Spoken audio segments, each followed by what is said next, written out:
Squeeze a lemon into the fabric softener. It's a simple trick with great power.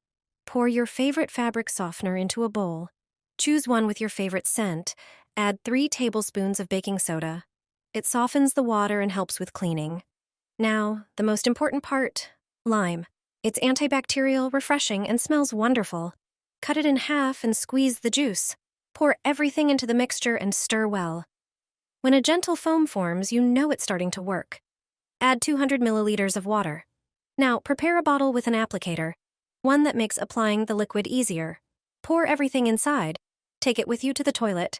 One press in the problem area, and you're done.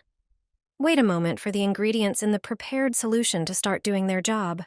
Even without a brush, the grime disappears on its own. Finally, just rinse. The toilet is clean, fragrant, and fresh, without scrubbing, without effort. Simple ingredients, effective results, naturally and homemade.